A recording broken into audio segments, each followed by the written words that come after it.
Story number 1. The Eyes of Gate C-17. I've always found comfort in the rhythm of routine, the steady hum of machinery, the predictable ebb and flow of tasks, and the familiar corridors of Denver International Airport. As a seasoned maintenance worker, my life revolved around ensuring everything ran smoothly, even in the forgotten wings that most people never saw. But nothing could have prepared me for the night I encountered the eyes of Gate C-17, a night that blurred the lines between reality and nightmare, leaving me questioning the very fabric of the airport's haunted reputation. It was a bitterly cold December evening, the kind where the wind cuts through layers of clothing like a knife. The airport was mostly deserted, the bustling crowds replaced by the eerie silence of a place left to rest. Gate C-17 had been closed for years, its last flight a dark memory that lingered in the minds of those who dared to remember. Stories circulated about the abandoned wing, tales of strange noises, unexplained lights, and shadowy figures that roamed the halls long after the gates had been sealed. I had heard the rumors, of course. As a maintenance worker, ghost stories were a common topic during late-night shifts. Most dismissed them as mere folklore, products of overactive imaginations and the oppressive isolation of the dead wing. But that night, something felt different, an unshakable unease that settled over me like the heavy snowfall outside. I was assigned to perform routine checks on the electrical systems of Gate C-17, a task that required navigating the labyrinthine corridors of the abandoned wing. Armed with my flashlight, tools, and a deep sense of responsibility, I made my way through the dimly lit passages, the beam of my flashlight cutting through the darkness like a beacon. The first few hours passed without incident. The systems were old, certainly, but nothing out of the ordinary, until I reached the central control room. The room was a relic of a bygone era, filled with outdated equipment and dust-covered consoles that seemed to hum with a life of their own. As I began my inspection, the temperature in the room dropped noticeably, the air growing thick with a palpable sense of dread. That's when I heard it, a faint, rhythmic thudding that echoed through the room, as if footsteps were pacing just beyond the walls. I froze, my heart pounding in my chest, as I strained to listen. The sound grew louder, more distinct, until it was unmistakable, footsteps, heavy and deliberate, moving in the darkness. I reached for my flashlight, the beam trembling in my grip as I scanned the room for any sign of movement. The shadows seemed to dance and shift with every flicker of light, playing tricks on my mind. Just as I was about to rationalize the noise as the settling of old buildings or the creaking of the floorboards, I saw it, a dark silhouette standing in the corner of the room. The figure was tall, dressed in an old pilot's uniform that seemed out of place in the abandoned wing. His stance was rigid, his gaze fixed intently on something beyond my sight. I took a cautious step forward, my curiosity piqued despite the fear gnawing at me. As I approached, the figure remained motionless, his presence both unsettling and inexplicably sad. "Hello?" I called out softly, trying to break the silence. The figure didn't respond, but his posture remained unchanged, as if he were waiting for something or someone. I took another step closer, my flashlight illuminating his face for a split second. What I saw sent chills down my spine. His face was unnaturally pale, devoid of eyes, just two deep, black hollows where his eyes should have been. His mouth was set in a fixed, hollow expression, the corners of his mouth barely curving upwards into what might have once been a smile. A sudden gust of wind swept through the room, extinguishing my flashlight and plunging me into complete darkness. Panic surged through me as I fumbled to reignite the beam, my hands trembling uncontrollably. When the light flickered back to life, the figure was gone, vanished without a trace, leaving behind an oppressive silence that seemed to press down on me. I stood there for a moment, trying to steady my breathing, when the sound returned, this time louder and closer. The footsteps were relentless, pacing just beyond the walls, growing in intensity with each passing second. My heart raced as I backed away, desperate to find an exit from the room. But every door I tried was locked, the ancient mechanism stubbornly refusing to budge. The footsteps drew nearer, their rhythm matching the frantic beating of my heart. In a last-ditch effort, I sprinted towards the control panel, frantically searching for a way out. My fingers brushed against a hidden switch, and with a surge of hope, I pulled it down. The door swung open, and I bolted out into the corridor, the footsteps still echoing behind me. I ran down the hall, the beam of my flashlight bouncing wildly as I navigated the maze-like structure of the wing. The snowstorm outside had intensified, the howling wind now accompanied by the sound of shattering glass and distant, ghostly laughter. As I rounded a corner, I stumbled upon an old security office, the door slightly ajar. Desperate for a moment of respite, I ducked inside, slamming the door shut behind me. The room was cluttered with outdated monitors and equipment, the air thick with dust and the scent of stale coffee. I collapsed into a chair, my body trembling from fear and exhaustion. That's when I heard it, the sound of laughter, soft and distant, yet unmistakably mocking. I glanced around, trying to locate the source, but the room remained empty. The laughter grew louder, more insistent, until it seemed to surround me, echoing through the walls and seeping into my very soul. I stood up, my eyes darting around the room in search of answers. The monitors flickered to life, displaying grainy footage of the runway outside. In the distance, under the pale light of the moon, I saw him again, the pilot in the old uniform, sitting on a bench and staring out into the night. His face was as horrifying as before, the black hollows where his eyes should have been sending shivers down my spine. As I watched, the figure slowly turned his head, his hollow gaze locking onto mine through the screen. A cold chill ran through me as I realized he was looking directly at me, his silent eyes piercing through the darkness and into my very being. The laughter returned, now accompanied by the sound of heavy breathing and the distant rumble of thunder. I backed away from the monitors, my mind racing to make sense of the apparition. "Who are you?" I whispered, my voice barely audible over the storm outside. The room fell silent once more, the only sound the howling wind and the pounding of my own heart.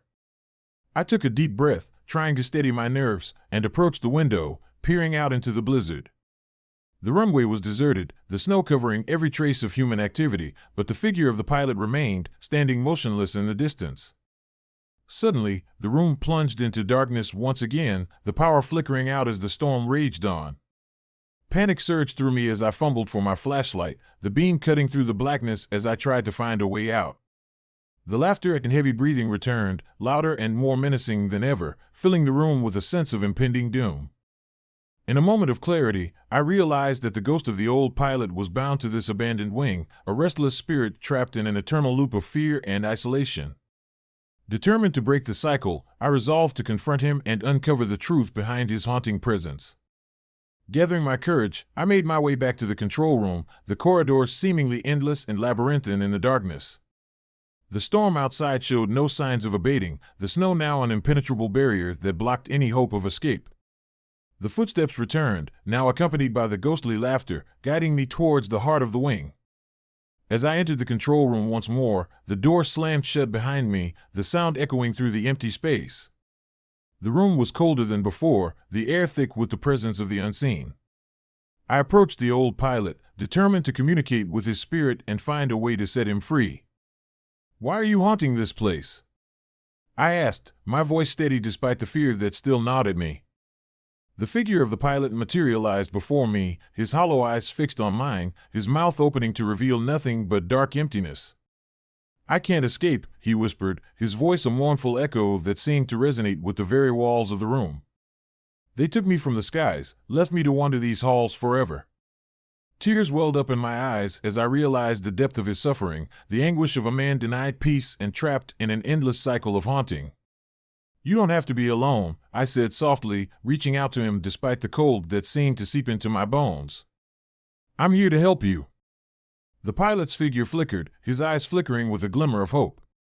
Slowly, he extended a hand towards me, the gesture filled with a desperate longing for connection.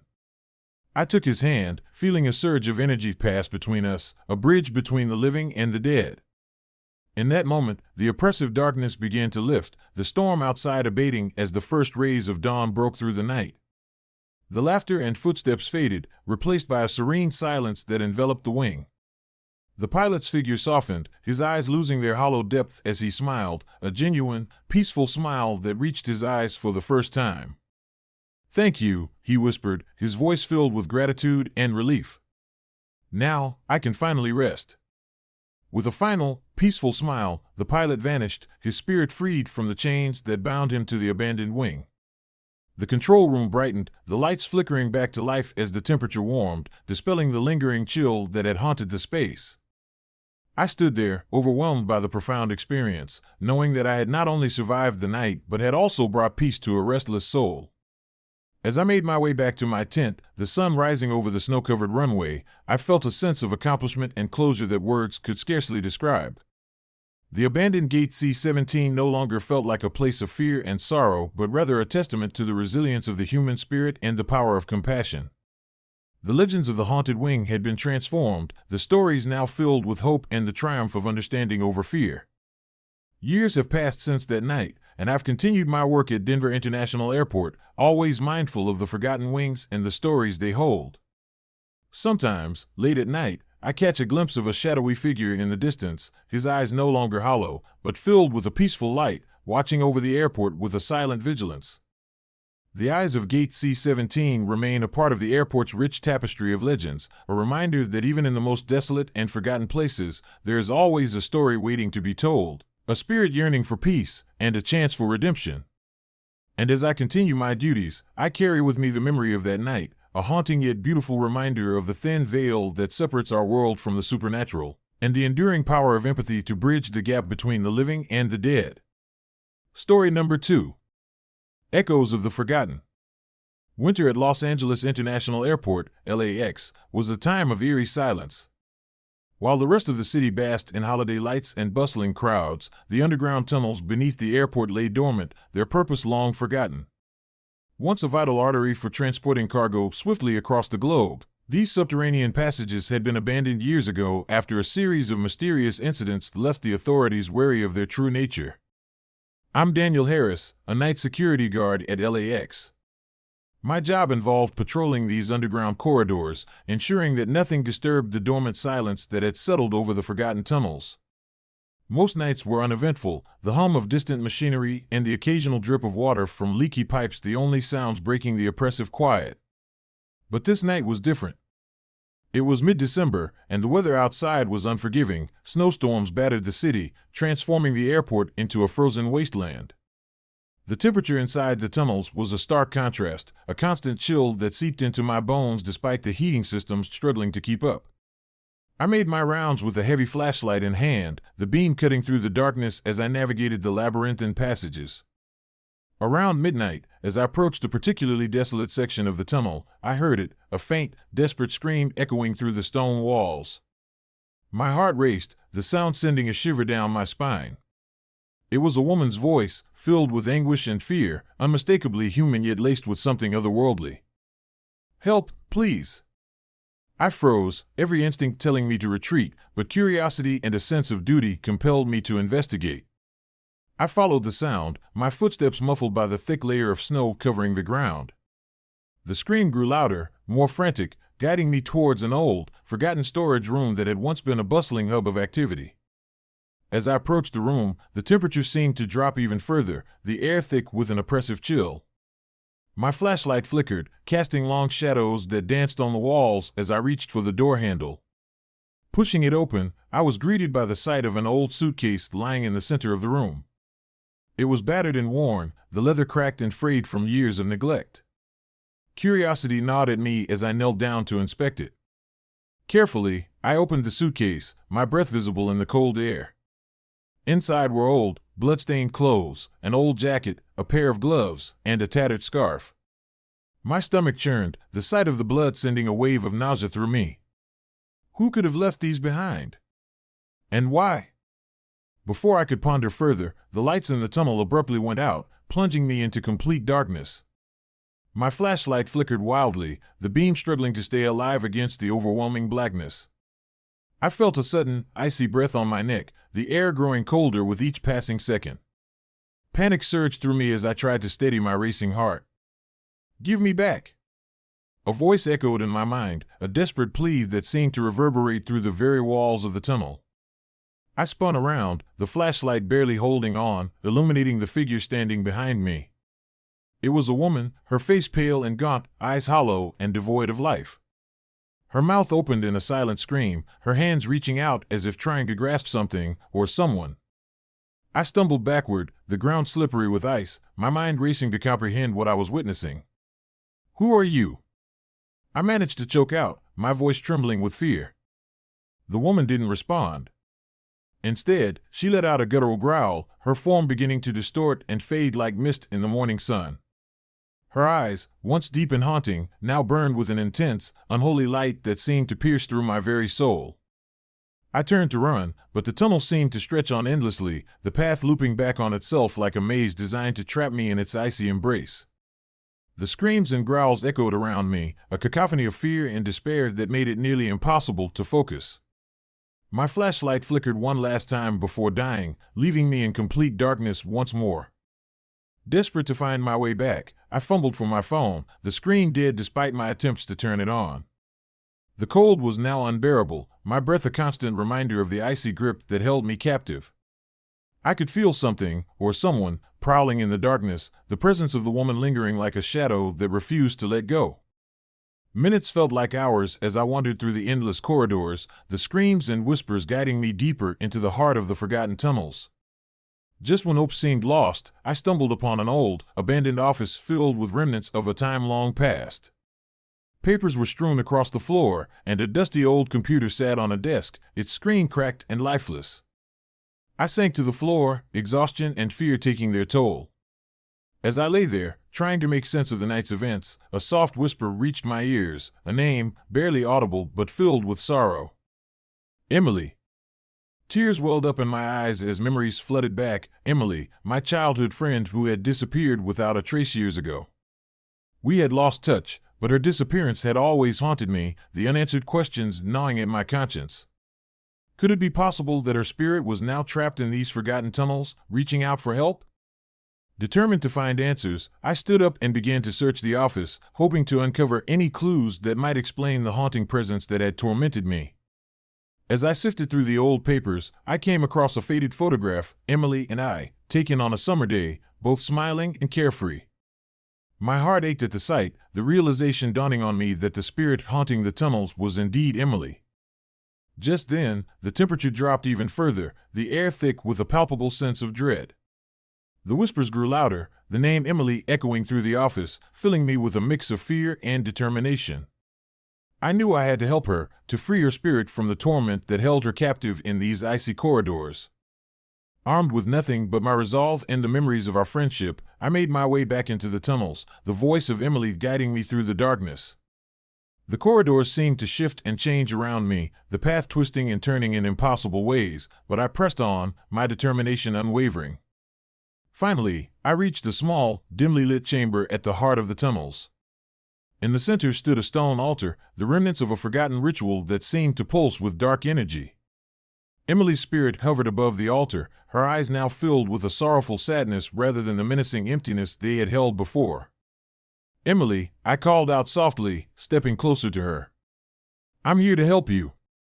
She turned to face me, her expression filled with a mixture of hope and despair. "Help me." I reached out my hand, the warmth of my touch a stark contrast to the freezing air that surrounded us. As our hands met, a surge of energy coursed through me, the stone altar beginning to glow with an otherworldly light. The dark shadows that had plagued the tunnels began to recede, the oppressive cold lifting as if a heavy burden had been lifted from my shoulders. The ritual on the altar intensified, the light growing brighter until it enveloped both of us, the screams and whispers fading into a peaceful silence. I felt Emily's spirit being freed, her presence becoming lighter and more ethereal as she smiled gratefully at me. "Thank you," she whispered, her voice now filled with peace. "I can finally rest."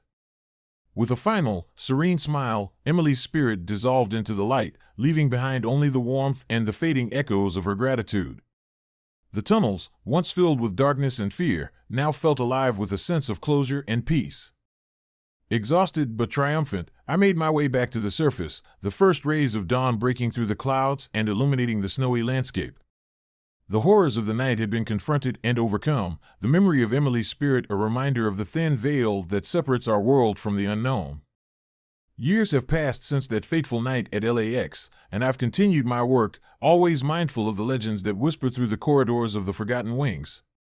The story of Emily and the haunted tunnels has become a part of the airport's rich tapestry of mysteries, a testament to the enduring power of friendship and the courage it takes to confront the darkness.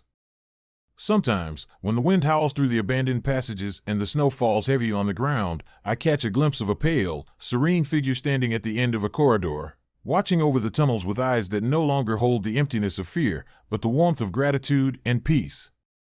And I know that some souls find their way home, their echoes forever preserved in the silent embrace of the forgotten underground. Story number 3. The Haunted Chair. I've always prided myself on being rational, a man of facts and figures. As a night security guard at O'Hare International Airport, Chicago's bustling hub, I was accustomed to the odd late-night traveler, the occasional technical glitch, and the relentless hum of activity that never seemed to cease. But nothing could have prepared me for the night I encountered the haunted chair at Concourse B, a night that would forever blur the lines between reality and the supernatural. It was a bitterly cold December evening, the kind where the wind cuts through layers of clothing like a knife. The airport was mostly deserted at this hour, the usual throngs of passengers replaced by the eerie silence of empty corridors and dimly lit waiting areas. My patrol route took me through every nook and cranny of the sprawling terminal, but Concourse B was always an anomaly, a quiet corner rumored among staff to be the epicenter of inexplicable phenomena. The stories were numerous but varied. Some spoke of a lone traveler who vanished without a trace, others mentioned flickering lights and cold spots that lingered long after someone had passed by.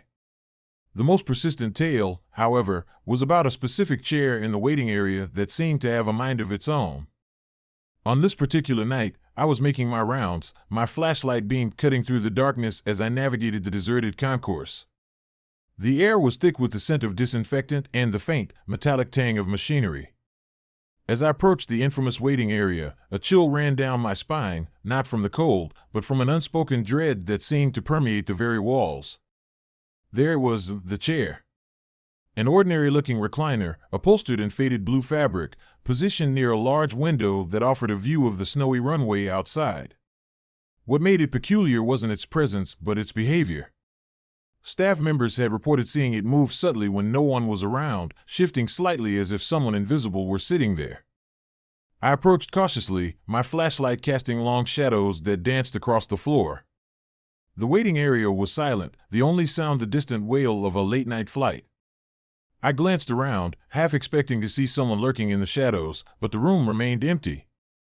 As I stood there, contemplating whether to investigate further, a sudden noise broke the silence, a faint thud, like something heavy being moved.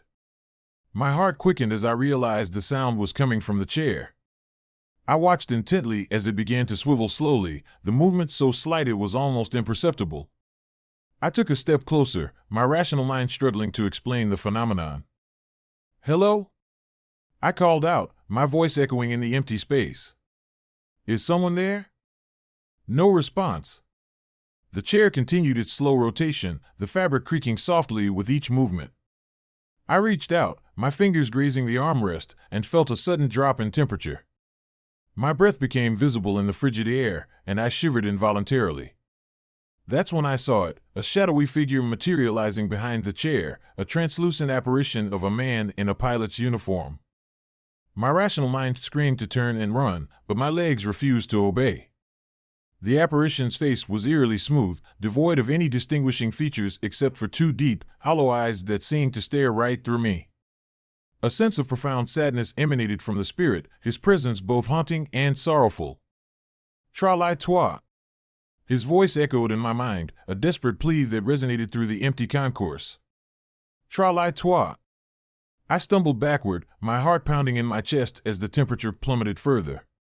The spirit reached out a ghostly hand towards me, and I felt an invisible force pulling me towards the chair.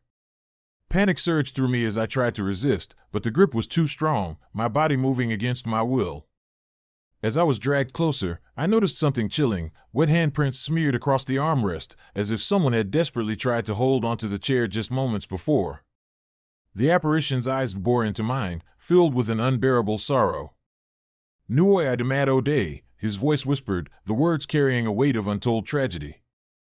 "Hokong Leroy D." I mustered every ounce of strength, struggling against the invisible force that bound me to the haunted chair.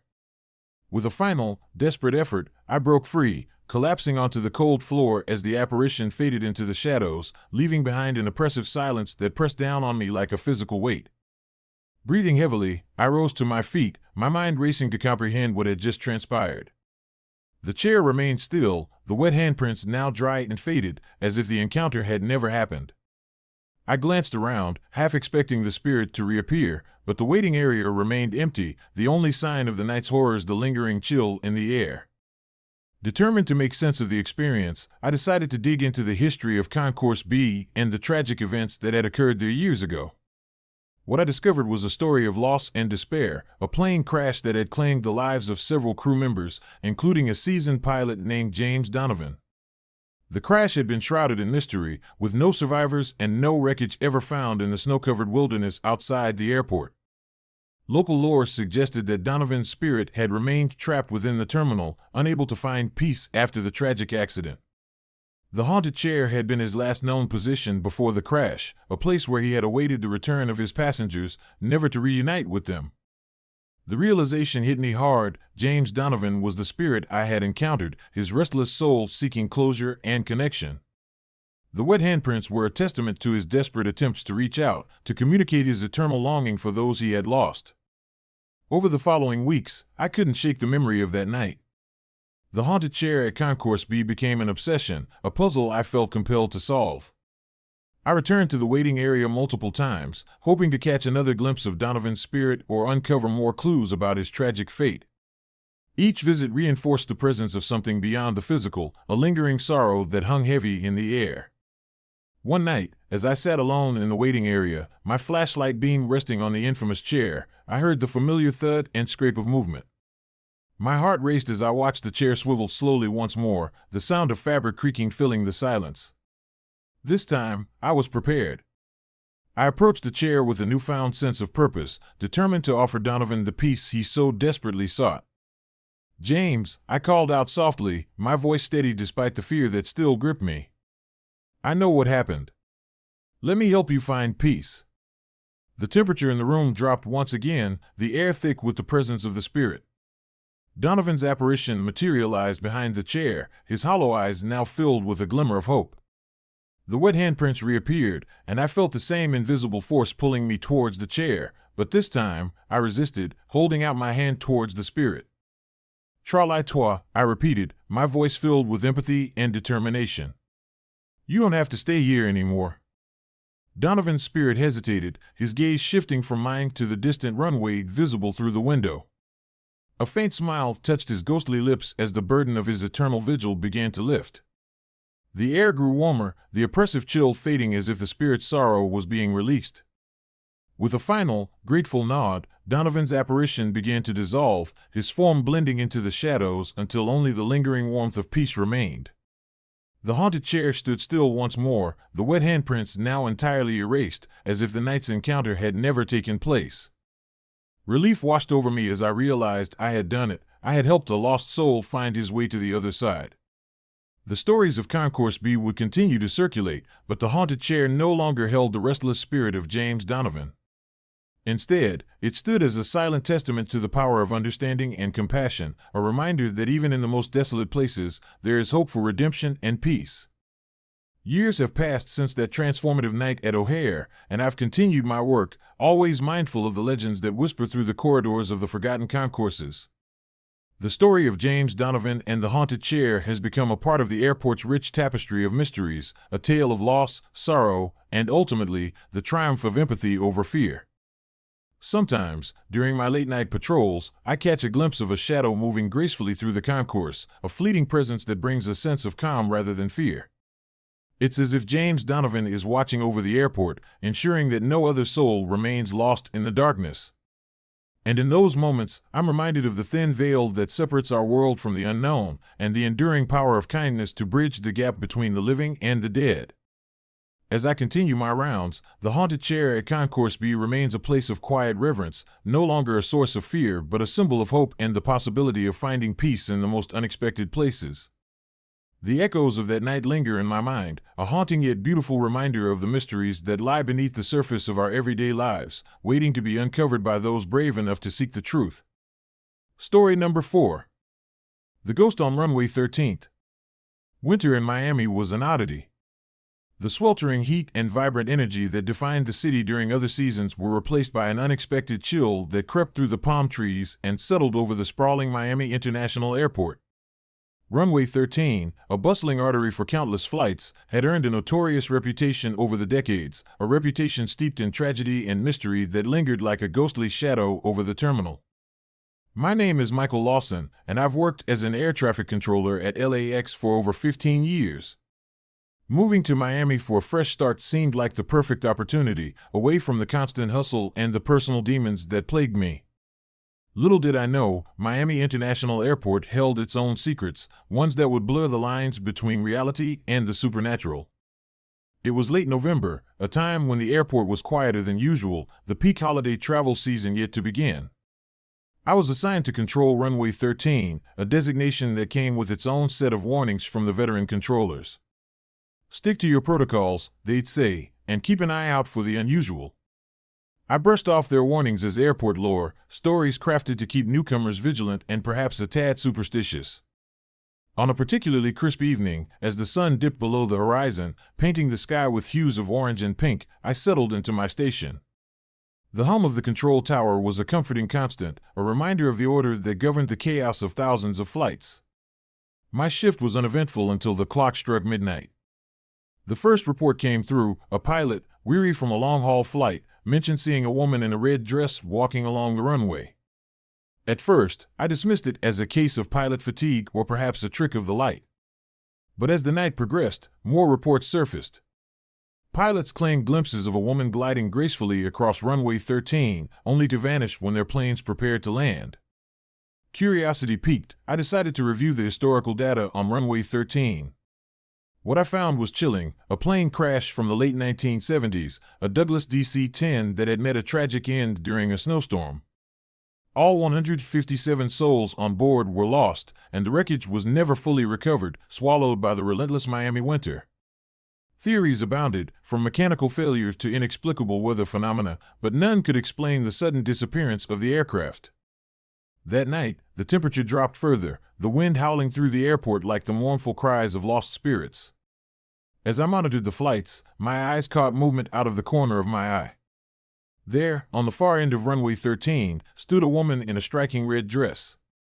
Her presence was ethereal, almost otherworldly, as she walked with an unhurried grace that defied the urgency of the night's operations. "Runway 13, Flight 275, you are clear to land," I called out, trying to maintain my composure despite the unease settling in my stomach. The pilot responded with a steady voice, but I couldn't shake the feeling that something was off. As Flight 275 began its descent, I watched the woman approach the landing strip. Her movements were synchronized with the approaching aircraft, as if she were guiding them safely to the ground. But as the plane touched down, her figure flickered and dissolved into the night, leaving behind only the fading echo of her presence. The incident left me rattled, but I pushed it aside, attributing it to stress and overactive imagination. However, the reports continued, each more detailed than the last. One pilot described the woman's face as serene yet sorrowful, her eyes reflecting a deep, unspoken pain. Another mentioned the unmistakable scent of roses that lingered in the air whenever she appeared, a stark contrast to the sterile environment of the airport. Determined to uncover the truth, I delved deeper into the history of Runway 13. Conversations with longtime staff revealed unsettling details. There were whispers of a woman named Evelyn Hart, a flight attendant aboard the ill-fated Flight 275. She was beloved by her colleagues, known for her compassionate nature and unwavering dedication. Some claimed she was the last person seen alive before the crash, her fate entwined with the tragic event. One night, as I sat alone in the control tower, the atmosphere grew thick with an inexplicable tension. The lights dimmed, and the temperature plummeted, the chill seeping into my bones despite the heating systems struggling to keep up. The usual sounds of the airport faded, replaced by an oppressive silence that pressed against the windows. Without warning, the screens flickered, displaying static before stabilizing to show a live feed of Runway 13. My heart raced as I saw her again, the woman in red, standing alone on the runway under the harsh glare of the landing lights. She turned slowly, her hollow eyes meeting mine through the glass. A cold shiver ran down my spine as I felt an invisible force pulling at me, the air growing heavy with her presence.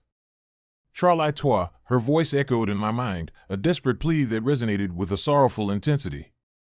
Tralai toi. I stood frozen, unable to tear my gaze away from her lifeless eyes. The realization hit me hard. She was a spirit, trapped in the perpetual cycle of the crash, unable to move on until something was done to free her from the limbo of death. Determined to help, I reached out through the intercom, speaking directly to her presence. Evelyn, I'm here to help you. Tell me what you need. The response was immediate. A gust of wind swept through the tower, extinguishing the lights and plunging me into darkness. My flashlight flickered on, the beam wavering as I scanned the room for any sign of her. The chill intensified, and I felt the weight of her sorrow pressing down on me, her spirit yearning for release. Gathering my courage, I began to speak softly, recounting the story of Flight 275, the tragic events that had led to the crash, and my desire to help her find peace. Evelyn, your story deserves to be told. Let me help you honor your memory and the memories of those who were lost with you. As I spoke, the atmosphere shifted, the oppressive tension giving way to a sense of calm. The temperature slowly rose, the warmth returning to the tower as the light stabilized. The screen showed her standing on the runway once more, but this time, there was a subtle change in her demeanor, a hint of relief in her expression. You were brave, her voice echoed again, softer this time, filled with gratitude. Thank you for remembering us. With that, her figure began to fade, the sorrow in her eyes replaced by a peaceful serenity. The final remnants of her presence dissolved into the night, leaving behind only the lingering warmth and the faint scent of roses that still hung in the air. The next morning, I felt a sense of accomplishment and closure that I hadn't experienced in years. The haunted Runway 13 no longer seemed like a place of fear, but rather a site of remembrance and honor for those who had lost their lives in the tragic accident. Word spread quickly among the staff and pilots about my encounter and the resolution of the haunting presence of Evelyn Hart. While some remained skeptical, others found comfort in the idea that their lost colleagues had finally found peace, their spirits free from the shackles of the past. Years have passed since that pivotal night, and Runway 13 remains a vital part of Miami International Airport's operations, no longer burdened by the ghostly apparitions that once plagued it. The stories of Evelyn and the haunted runway have become part of the airport's rich history, a testament to the enduring power of memory and the human spirit's capacity for compassion. Sometimes, during late-night shifts, I catch a glimpse of a red dress swaying gently in the wind near the runway, a subtle reminder of the night I helped a lost soul find her way. The eerie silence of Runway 13 has been replaced by the steady flow of planes and the bustling activity of travelers, but the memory of Evelyn Hart remains. A haunting yet beautiful reminder of the thin veil that separates our world from the supernatural. And so, as I continue my work at one of the busiest airports in the world, I carry with me the lessons learned from that night, the importance of compassion, the power of remembrance, and the enduring hope that even in the darkest moments, there is always a chance for peace and closure. Runway 13 stands as a beacon not just for airplanes, but for the spirits of those who once walked its path, forever watching over the airport with eyes that no longer hold fear, but the quiet assurance of peace found at last. Story number 5. Shadow in the Abandoned Terminal. Winter in Newark was unrelenting. The cold seemed to seep into every crevice, turning the bustling international airport into a frozen labyrinth of steel and concrete. As a seasoned maintenance technician, I was no stranger to the harsh weather and the constant hum of activity that defined the airport's operations. But today was different. Today, I was tasked with something that had always been shrouded in mystery, the inspection of the abandoned terminal, a relic from the past that had been left to decay after the devastating fire of the late 1960s. The fire had consumed everything in its path, leaving behind charred remnants and a haunting silence that echoed through the empty corridors. The old terminal, once a bustling hub of travelers and staff, had been sealed off and forgotten, its gates closed to the world. Rumors circulated among the employees about strange occurrences and ghostly apparitions that haunted the deserted halls, but I had always dismissed them as mere legends, stories to scare the new recruits. Clad in my thick winter gear, I made my way to the entrance of the abandoned terminal. The heavy metal doors were rusted and stained with soot, a stark reminder of the fire that had claimed so much of the old structure. Armed with my flashlight and a toolkit, I pushed open the doors, the creak of metal echoing through the vast, empty space. The air inside was thick with dust, the remnants of shattered glass crunching under my boots as I navigated the narrow corridors. The flashlight beam danced across the walls, revealing remnants of a bygone era, old signs, broken benches, and scattered luggage that had long since lost their purpose. Every step I took seemed to stir the ghosts of the past, the silence around me almost oppressive. I had been here before, countless times during my regular shifts, but tonight felt different, the atmosphere charged with an unspoken tension that made the hair on the back of my neck stand on end. As I reached the far end of the terminal, I noticed a section that had been particularly affected by the fire. The walls here were scorched black, the remnants of once grand chandeliers hanging precariously from the ceiling. It was in this desolate area that I heard it, a faint, eerie laughter that seemed to echo from the end of the hallway. My heart raced as I paused, straining to listen. The laughter was soft but distinct, sending a chill down my spine that had nothing to do with the winter air. I took a deep breath, trying to steady my nerves, and decided to investigate. Moving cautiously, I followed the sound, my flashlight guiding me through the darkness. The corridor seemed to stretch endlessly, the walls closing in as I walked deeper into the abandoned terminal. The laughter grew louder, more insistent, until it felt like it was right beside me, wrapping around me like a cold, invisible hand. Rounding a corner, I came face to face with a large, arched doorway that led to what had once been a grand waiting area. The room was vast, the ceiling high and adorned with intricate moldings that had survived the fire. But it was the chair at the center of the room that drew my attention, a single, old-fashioned armchair upholstered in faded red fabric, positioned directly under a large window that offered a view of the deserted runway outside. As I approached the chair, the laughter ceased abruptly, replaced by an oppressive silence that filled the room. My flashlight flickered, casting long shadows that danced across the walls, and I felt a sudden drop in temperature, the air growing thick with an unspoken dread. Standing before the chair, I felt an inexplicable urge to sit, to become part of the haunting stillness that enveloped the space. Just as I reached out to touch the armrest, the lights in the terminal went out, plunging me into complete darkness. My breath quickened, and I fumbled for my phone, the screen dead despite my attempts to turn it on. Panic surged through me as I felt an invisible presence pressing against my back, the air growing colder with each passing second. The oppressive silence was broken by a soft whisper, barely audible over the sound of my racing heart. "You shouldn't be here." I spun around, the flashlight slipping from my grasp and rolling across the floor, its beam cutting through the darkness as it bounced off the walls. In the dim light, I saw it, a shadowy figure standing at the far end of the corridor, its form indistinct and shifting like smoke in the wind. The figure moved swiftly, almost gliding across the floor, until it was directly behind me. I felt a cold hand press against my shoulder, the touch icy and unfeeling. I whipped around, my heart pounding in my chest, but there was no one there. The corridor remained empty, the shadowy figure vanished as quickly as it had appeared. The only evidence of its presence was the lingering chill in the air and the faint echo of its whispered warning. Trembling, I grabbed my flashlight and tried to make sense of what had just happened. Was it a trick of the light? A figment of my imagination fueled by the haunting stories of the past? Determined to complete my inspection, I pressed on, the fear gnawing at my resolve. As I navigated the labyrinthine corridors, the feeling of being watched never left me, the oppressive silence now interspersed with faint, eerie sounds, whispers that seemed to float on the air, and the distant echo of footsteps that never reached me. Every shadow seemed to hide a lurking presence, every corner a potential threat. Finally, I reached the end of the hallway, where a set of old, rusted doors led to the basement tunnels that once served as a crucial part of the airport's operations. The basement had been abandoned after the fire, left to rot in the freezing cold, the machinery and equipment decaying under layers of dust and ice. As I descended the creaky stairs, the temperature dropped even further, the air thick with the scent of mold and decay. Halfway down the stairs, I heard it again, the soft, haunting laughter that seemed to emanate from the walls themselves. My flashlight beam flickered, and I saw movement out of the corner of my eye, a shadowy figure moving swiftly across the corridor, disappearing into a side room.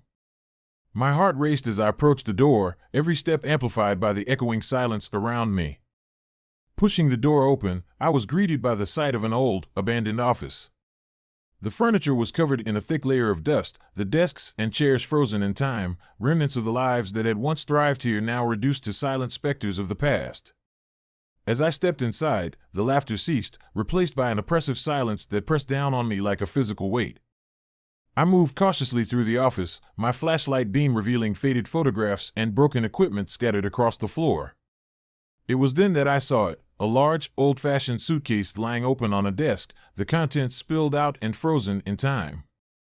I approached the suitcase, my curiosity overcoming my fear, and reached inside to examine its contents. Inside were old, blood-stained clothes, a tattered scarf, and a faded photograph of a woman in a red dress standing on the runway, her eyes fixed on something beyond the frame. As I held the photograph, the temperature in the room dropped even further, the air growing thick with a sense of sorrow and despair. The oppressive silence was broken by a soft, mournful whisper that filled the room, echoing off the walls like a haunting melody. "Return what was lost." I looked around, my heart pounding as I tried to locate the source of the voice. In the corner of the room, I saw it, the shadowy figure standing by the window, the same woman in the red dress from the photograph. Her face was pale and gaunt, her eyes hollow voids that seemed to stare into my very soul. She raised her hand, pointing towards the runway outside, her mouth moving in silent desperation. I knew then that I had to do something, to help whatever soul was trapped in this abandoned terminal.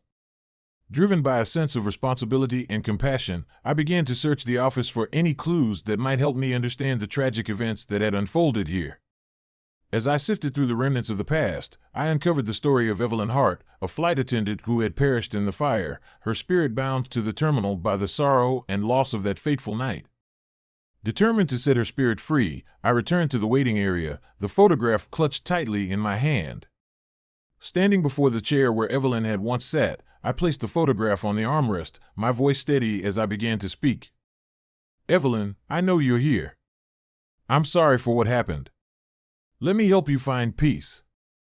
As I spoke, the temperature in the room began to rise, the oppressive chill fading as the air grew warmer. The shadowy figure of Evelyn began to soften, her form becoming more translucent as she watched me with a mix of hope and gratitude in her hollow eyes. The whispers grew softer, the oppressive silence giving way to a serene stillness that filled the room with a sense of calm. Evelyn reached out her hand towards me, her touch gentle and warm despite the lingering chill.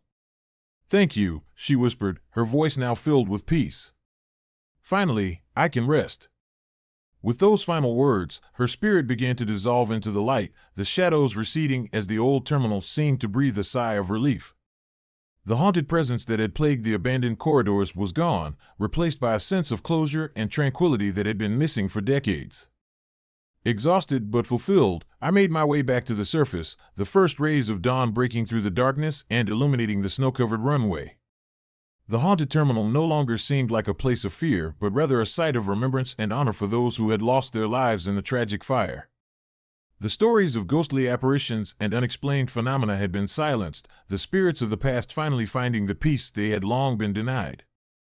As I walked away from the abandoned terminal, the sun rising over the snowy landscape, I felt a profound sense of accomplishment and closure. The haunted corridors of Newark International Airport had been cleansed of their dark secrets, their echoes transformed into whispers of peace and remembrance. The legend of the haunted chair and the ghostly woman in red would now be a tale of compassion and the enduring power of understanding, a testament to the human spirit's capacity to bring light to even the darkest of places. Years have passed since that pivotal night, and I've continued my work at LAX, always mindful of the legends that whisper through the corridors of the Forgotten Wings. The story of Evelyn Hart and the haunted terminal has become part of the airport's rich history, a reminder of the thin veil that separates our world from the supernatural and the importance of compassion in bridging the gap between the living and the dead. Sometimes, during my late-night patrols, I catch a glimpse of a red dress swaying gently in the distance, an ethereal presence watching over the airport with eyes that no longer hold fear, but the quiet assurance of peace found at last. And I know that some souls find their way home, their echoes forever preserved in the silent embrace of abandoned places, waiting to be remembered and honored by those who dare to seek the truth. Story number 6. The Silent Passenger. Winter in Atlanta was unforgiving. The biting cold seeped through every layer of clothing, turning the bustling Atlanta International Airport into a labyrinth of icy corridors and frosted glass. As the busiest airport in the world, it never truly slept, but there was an old wing that remained shrouded in mystery, a relic from the past that had been sealed off and abandoned after a tragic incident during World War II. This wing, known as Terminal C, was a ghost story whispered among the night shift employees, tales of unexplained phenomena and restless spirits that lingered long after the physical structures had crumbled. I'm Emily Turner, a gate agent who had worked at Atlanta International Airport for over a decade. Nights were my domain, a time when the airport transformed from a hive of activity into a silent expanse of shadows and echoes. Most nights were uneventful, filled with the monotony of checking tickets and guiding weary travelers to their gates. But tonight was different. Tonight, the air was thick with an unspoken tension, and the old stories of Terminal C felt more real than ever. It was just past midnight when the incident occurred. The airport was quiet, the only sounds the distant hum of planes taking off and landing, and the occasional whisper of the wind outside. I was stationed at Gate B, a part of the airport that had seen better days but was still functional. The modern terminal stood proudly nearby, but Terminal C loomed ominously in the distance, its darkened windows reflecting the dim lights of the night. As I sat behind the counter, scanning tickets and greeting passengers, I noticed an elderly man approaching the gate. He was impeccably dressed in a vintage three-piece suit, his tie perfectly knotted and his shoes polished to a mirror shine. There was something unnerving about his presence, a stark contrast to the modern travelers bustling around him. He carried an old-fashioned leather briefcase, the kind that seemed out of place in the digital age. "Good evening, sir," I greeted him with a smile. "Can I help you with your ticket today?" He nodded slowly, his eyes fixed on me with an intensity that made my skin crawl. "Yes, I believe I have a reservation for tonight," he replied, his voice low and gravelly. "But I'm afraid I can't seem to find it in the system." I furrowed my brow, typing his details into the computer. "I'm sorry, sir, but I don't see any reservation under your name. Are you sure this is the correct gate?" He sighed, a sound filled with frustration and sadness. "It should be. My flight was scheduled to depart from Terminal C." Terminal C. The name sent a shiver down my spine. I had heard the stories, tales of a plane that had crashed during the war, carrying 30 souls who never made it out alive. The old terminal had been shut down years ago, but legends persisted that on quiet nights, the spirits of those lost passengers could still be seen wandering the abandoned halls. "I'm sorry, sir," I said, trying to maintain my composure. "There's no flight listed for Terminal C at this time. Perhaps you should check with airport security or try another gate." He looked disappointed but nodded. "Very well. Thank you for your assistance." As he turned to leave, I couldn't shake the feeling that something was terribly wrong. The air around him seemed to grow colder, and I could see my breath misting in front of me despite the warmth of the enclosed space. Before I could ask any more questions, he disappeared into the night, leaving me with an uneasy silence that filled the gap where his presence had been. A few minutes later, the intercom crackled to life, announcing the arrival of a flight from Chicago. As the crowd began to stir and move towards their gates, I glanced towards Terminal C, half expecting to see the mysterious man still lingering in the shadows. But there was nothing, no sign of him, no movement, just the darkened facade of the old terminal staring back at me. I tried to brush off the encounter, attributing it to a tired traveler with an old-fashioned sense of style, but the man's hollow eyes and the sorrow in his voice haunted me. The rest of my shift passed uneventfully, but the memory of that night lingered, a constant reminder of the thin veil that separates our world from the restless spirits of the past. The next morning, the sun had barely risen, casting a pale light over the snow-covered runway. As the airport began to come to life, I made my way to Terminal C for a routine inspection, the old stories whispering in my mind. The terminal was a decaying relic, the once grand architecture now marred by time and neglect. Dust lay thick on every surface, and the air was heavy with the scent of mildew and forgotten memories. I walked through the abandoned halls, my footsteps echoing in the empty space. The remnants of old furniture and scattered luggage were frozen in time, a stark contrast to the vibrant activity of the modern terminals nearby. As I reached the center of the terminal, I noticed something strange, a folded newspaper lying on a dusty bench, its headline catching my eye. "Plane crash claims 30 lives in tragic accident," the bold letters read, dated October 1947. My heart raced as I picked up the newspaper, the paper brittle and yellowed with age.